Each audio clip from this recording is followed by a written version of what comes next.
घर की बड़ी बेटी रूही की शादी की तैयारियां हो चुकी थी। घर पर सभी मेहमान आ गए थे। रूही की छोटी बहन सबसे ज्यादा खुश थी। घर पर मानो खुशियों का मेला लग गया हो। रूही भी अपने रिश्तेदारों को मिलकर बहुत खुश थी। उसके चाचा की 2 बेटियां भी आ गई थी। घर के सभी बच्चों ने मिलकर जूता छुपाई की प्लानिंग करना शुरू कर दिया था। घर पर सभी ने बच्चों को यह हिदायत दी थी कि जूता छुपाई में ऐसा कुछ ना करे कि लड़के वालों को बुरा लग जाए। बारात आने ही वाली थी। घर के सभी लोग बारात स्वागत के लिए पूरी तरह से तैयार थे। आरती की थाली मेहमानों को देने के लिए गुलाब हाथ में लिए सभी घराती राह देख रहे थे कि कब जीजाजी आएंगे। जोरदार बैंड बाजे की आवाज के साथ और नाच गाने के साथ बारात आई। रूही के दादा दादी, माता पिता और चाचा चाची ने आगे बढ़कर उनका स्वागत किया।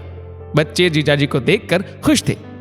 उनकी नजर उनके जूतों पर थी कि कब मंडप पर बैठने के लिए जीजाजी जूते उतारे और बच्चे जूते लेकर भाग जाए।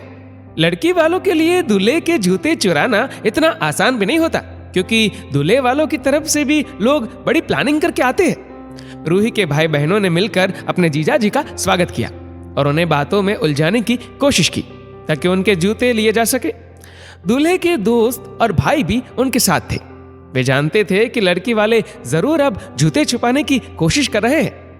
साली साहिबा बैठे हुए जीजाजी के जूते उनके पैरों से ही निकालने लगी, लेकिन तुरंत दूल्हे साहब खड़े हो गए और इस धक्का मुक्की में साली साहिबा गिर भी गई और उन्हें बचाने के चक्कर में दूल्हे जी की शेरवानी फट गई। यह सब कुछ इतना जल्दी हुआ कि किसी को समझ नहीं आया कि आखिर यह सब हुआ कैसे। रूही की मम्मी और पापा बहुत डर गए थे, क्योंकि दूल्हे का शेरवानी इस तरह से फट जाना अच्छी बात नहीं थी। उन्हें डर था कि कहीं इस बात को लेकर लड़के वाले कोई हंगामा ना कर दे।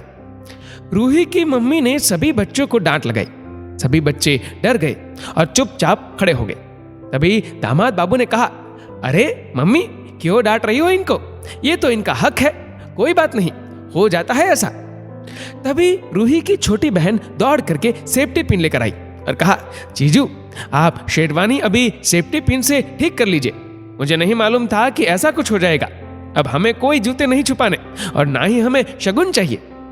दामाद बाबू इतने अच्छे थे कि बोले, भाई जूता तो तुम निकाल ही चुके हो, अब छुपा कर ही रखना। ऐसा ना हो कि हम ढूंढ ले और शगुन आपसे ले ले। शादी की सारी विधियां बहुत अच्छे से संपन्न हुई और आखिर में जब जूते पहनने की बारी आई तो साली साहिबा ने जूतों को एक बहुत ही सुंदर सी थाली में सजाकर जीजाजी के सामने पेश किया और कहा, मुझे इन जूतों के बदले कोई शगुन नहीं चाहिए, क्योंकि मैं जानती हूं कि मेरी दीदी को एक ऐसा जीवन साथी मिला है जो उनको जीवन भर खुश रखेगा, उन पर कभी नाराज नहीं होगा। दामाद बाबू ने अपनी साली के सर पर हाथ रखकर कहा, इन जूते के बदले शगुन तुम्हें जरूर दूंगा, और हाँ, तुम तसल्ली रखो, तुम्हारी दीदी को हमेशा खुश रखूंगा, ये मेरा वादा है। दोस्तों, शादी में कई बार छोटी छोटी बातों पर मनमुटाव हो जाता है। समझदारी इसी में है कि बातों को बढ़ाया ना जाए। दोस्तों, ये कहानी लिखी है पायल धाबलिया ने। आपकी इस वीडियो के बारे में क्या राय है, नीचे कमेंट करके जरूर बताएगा। और वीडियो अच्छा लगा हो तो इस वीडियो को लाइक करिएगा, शेयर करिएगा ज्यादा से ज्यादा लोगों तक। और ऐसे ही और भी इंस्पिरेशनल वीडियोस के लिए सब्सक्राइब करें हमारे यूट्यूब चैनल को और फेसबुक पर फॉलो करें हमारे पेज को। धन्यवाद।